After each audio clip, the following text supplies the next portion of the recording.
An old man lies on a bed in a country that is not his own. His eyes have gone cloudy with age. His hands, when he lifts them, shake.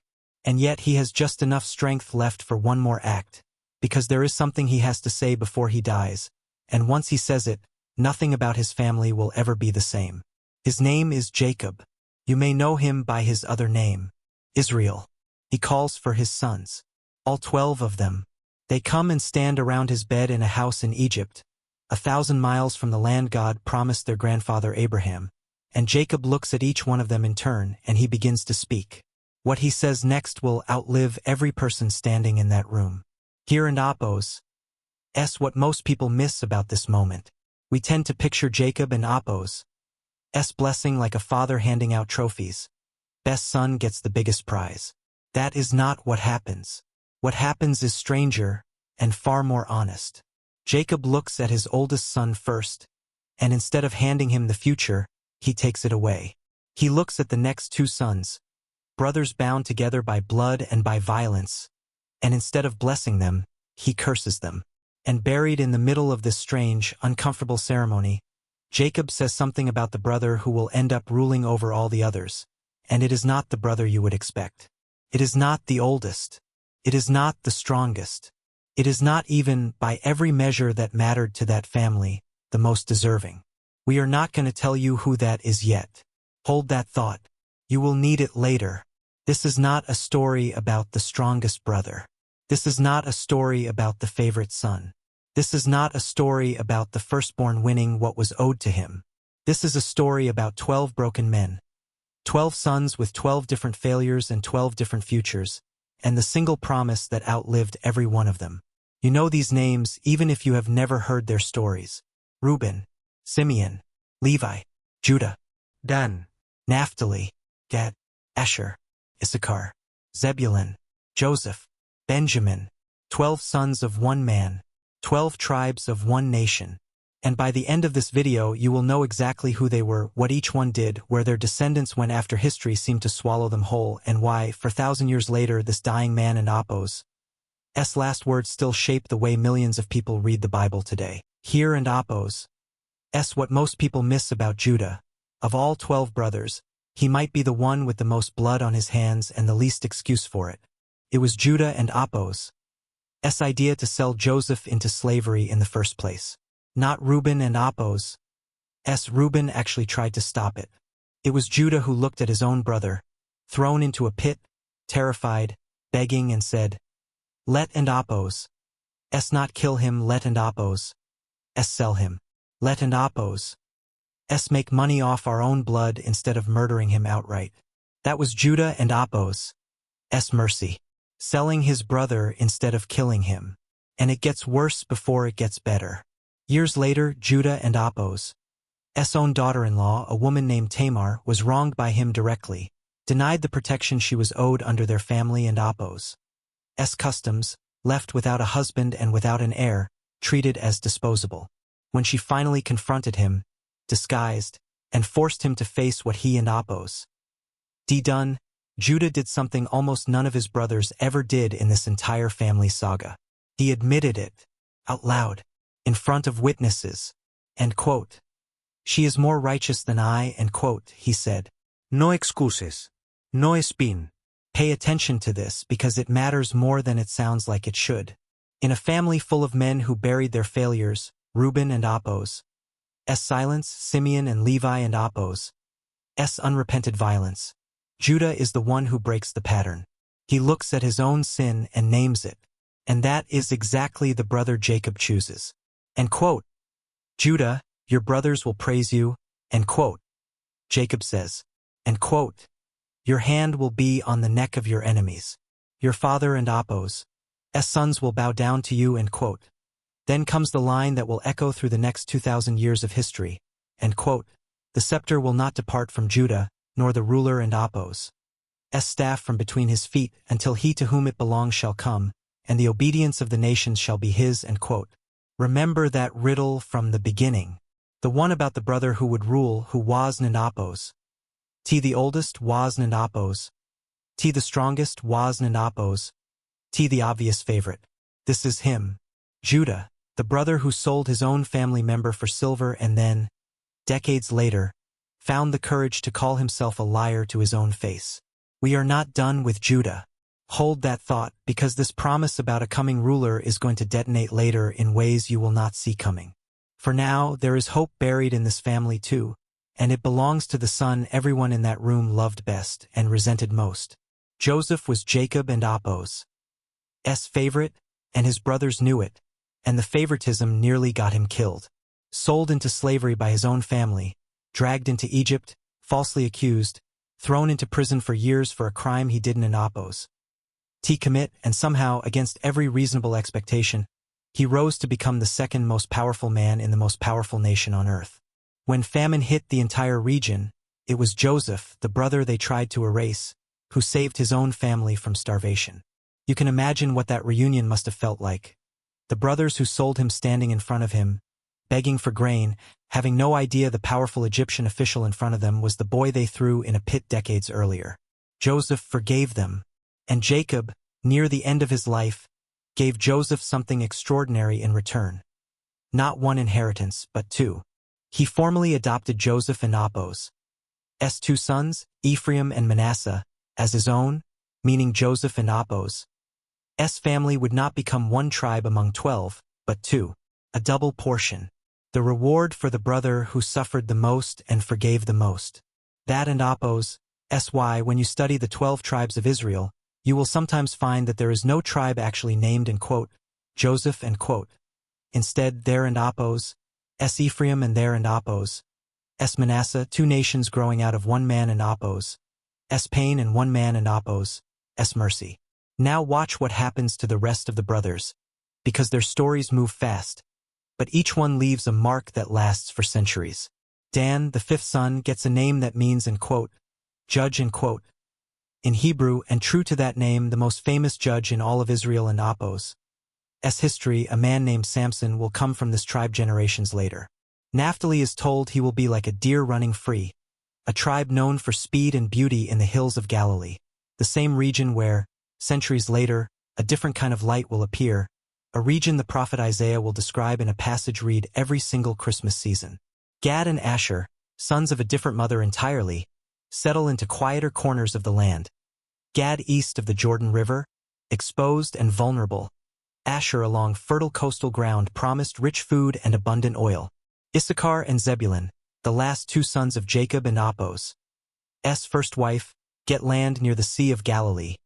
Zebulun even promised, strangely, a future tied to ships and the sea, in a region that will one day produce fishermen who leave their nets behind to follow someone extraordinary. There and Apos' one more thing to cover before we move forward, and it is the strangest inheritance of all 12. Remember Levi, cursed alongside Simeon for the massacre years earlier? Remember the promise that he would be scattered, broken apart, denied a homeland of his own? When the 12 tribes finally divide up the actual land of Canaan, Levi gets nothing. No territory. No borders. No inheritance written on a map. And yet, somehow, this becomes the highest calling in the entire nation. Levi and Apos' descendants do not get land because Levi and Apos' descendants become the priest. Let an Apos' pause for 1 second, because there is a pattern forming here that is too important to rush past. 3 brothers down with stories of failure. 1 brother, Judah, broken, then chosen anyway. 1 brother, Joseph, betrayed, then given double. 1 brother, Levi, cursed, then handed the altar. And we are not even halfway through this family. If you are finding this as strange and as moving as I think you are, do me one favor before we keep going. Hit subscribe, because we have 9 more tribes to cover, including the 10 that history tried to erase completely, and you do not want to miss where they actually went. Now, back to the deathbed. There are 4 sons left standing in that room, and the youngest one is about to change the entire shape of this nation and Apos' future. Benjamin was born in grief. His mother, Rachel, the wife Jacob loved most, died giving birth to him on the road, somewhere between 2 cities, with no time even to reach a proper home. Her last act, with her final breath, was to name her newborn son and quote, Benoni and quote, son of my sorrow. Jacob, unable to bear that name on a living child, changed it. Benjamin, son of my right hand. This is the baby of the family, the youngest of 12. And 400 years later, this tiny tribe, smaller than almost every other tribe in the nation, produces Israel and Apos, very first king. His name was Saul. Not Judah, the tribe with the scepter promise. Not Joseph, the tribe with the double portion. Benjamin, the afterthought, the son named for sorrow. You will see this pattern again before we are finished. God does not seem the least bit interested in handing power to whoever looks most qualified for it. Jacob and Apos' blessing over Benjamin is short, almost violent in its imagery. A wolf devouring prey, dividing the spoil. And history bears that out. Centuries later, a man from this same small tribe will be described as breathing out threats against early Christians, hunting them down city to city. A man named Saul of Tarsus, before everything about him changes on a desert road and he becomes the Apostle Paul. Same tribe, same fierce wolf-like intensity, pointed eventually in an entirely different direction. Now here in Apos' where it gets remarkable because for centuries, all 12 tribes hold together as one nation. They cross into the promised land under Joshua and Apos' leadership. They survive judges and enemies and a long, slow climb toward unity. Under King David himself from the tribe of Judah, just as that ancient blessing promised. And then under his son Solomon, the 12 tribes finally become one kingdom, with one capital, one temple, and one throne. And then it falls apart. When Solomon dies, his son Rehoboam takes the throne, and he handles the transition so badly, taxes the people so harshly, that 10 of the 12 tribes simply walk away. They form their own kingdom in the north, still calling themselves Israel, while 2 tribes, Judah and Benjamin, stay loyal to the line of David in the south, in a kingdom now called Judah. 12 brothers, one family, and now, for 100 years after that deathbed scene in Egypt, their descendants have split into 2 rival nations standing on the same strip of land. This is not a story about a number anymore. This is not a story about an old man and Apos' blessing. This is not a story about ancient family squabbles. This is a story about what happens when a promise outlasts the people who were supposed to carry it. Because what happens to those 10 northern tribes next is the part most people watching this video have never actually heard explained. Hold that thought. We are about to lose 10 of these tribes completely. The northern kingdom does not fall quietly. For 200 years, the 10 northern tribes drift further from the God their ancestor Jacob wrestled with in the dark. Other gods get worship spaces.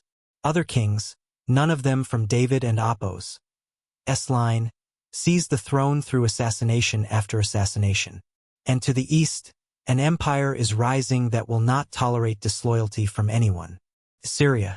Around 740 BC, an Assyrian king named Tiglath-Pileser III begins moving west, demanding tribute from every smaller kingdom in his path, Damascus, then Israel itself. Around 738 BC, he demands and receives tribute from Damascus and from Samaria, the capital of the northern kingdom. For a while, paying up keeps the wolves at the door. The Church of Jesus Christ of Latter-day Saints. But it gets stranger. In 732 BC, Assyria conquers the region of Galilee and exiles the populations of the tribes of Dan, Asher, Naphtali, and Zebulun, 4 of the 12 tribes, the very ones we just told you about minutes ago, the deer running free in the hills, the ships by the sea, gone, marched east, away from everything they had ever known. Agape Bible Study. Here in Apos' the part nobody tells you about how Assyria operated, and it is not even a detail you have to take on faith from the Bible alone. Outside historians and Assyria and Apos' own royal records confirm it. By deporting a conquered people en masse to a foreign land, Tiglath-Pileser hoped to break their unity and destroy their national identity entirely, not just defeat an enemy, but erase the very idea that they had ever been a people in the first place. The Church of Jesus Christ of Latter-day Saints. 10 years later, the rest of the northern kingdom rebels one final time. Around 722 BC, the capital city of Samaria is overtaken by the Assyrians under Sargon II, after a brutal siege that started under his predecessor. The entire remaining population of Israel is then deported east, and 5 groups of foreign peoples are brought in to resettle the land that had been Israel. Got questions? Agape Bible Study. And just like that, Reuben, Simeon, Gad, Issachar, Manasseh, Ephraim, Benjamin, and Apos, northern cousins, all of them, simply vanish from the pages of history as organized nations. The 10 lost tribes. Stay with me because there is one detail here that should give you chills, and it comes from a source that has nothing to do with the Bible at all. Decades before the final Assyrian conquest, a Moabite king carved a victory monument into stone. Historians call it the Mesha stele, bragging about reclaiming land his people had lost to Israel. The stele mentions fighting against the tribe of Gad. It does not mention the tribe of Reuben at all, even in territory that had belonged to Reuben for centuries.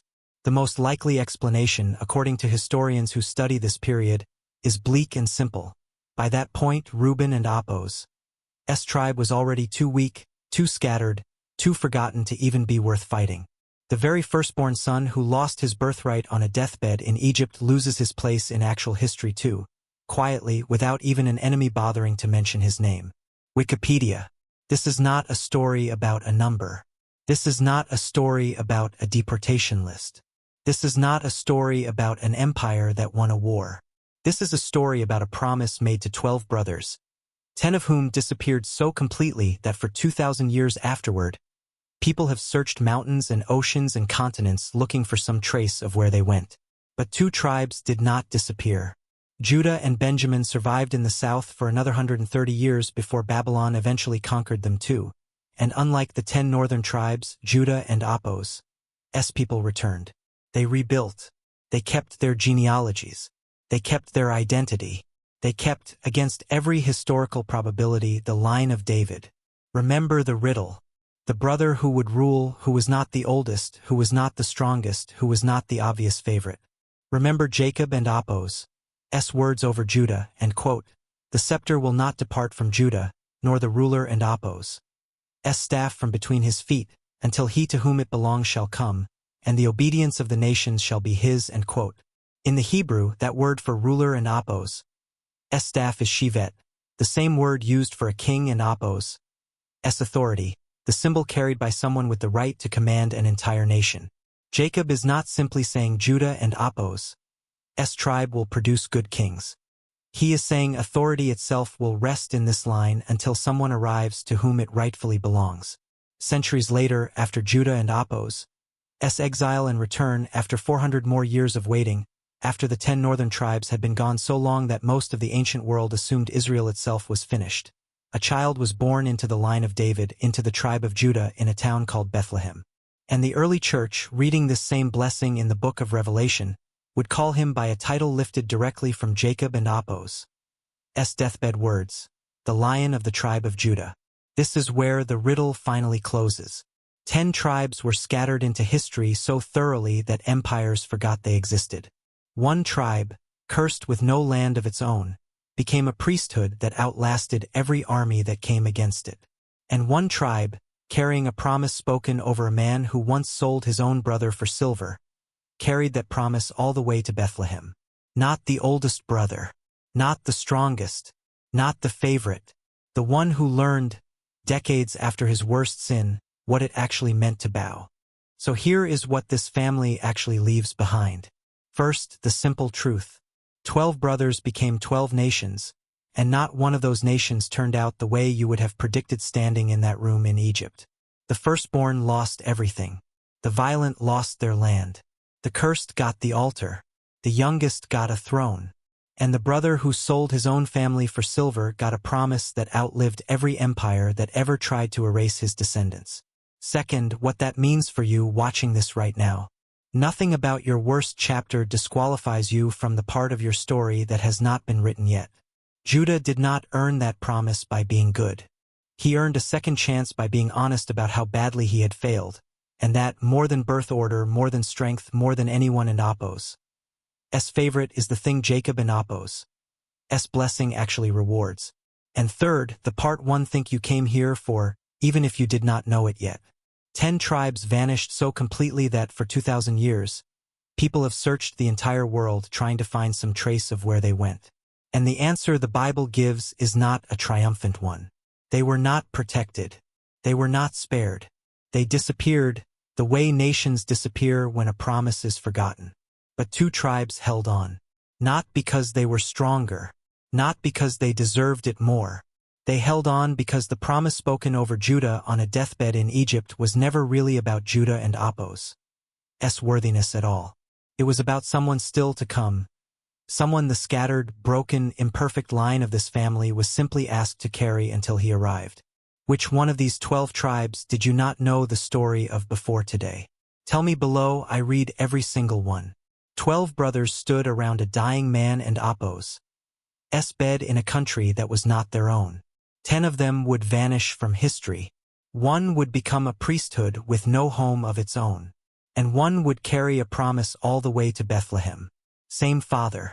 Same blessing. 12 completely different endings. And the line that survived was never the one anybody in that room would have picked.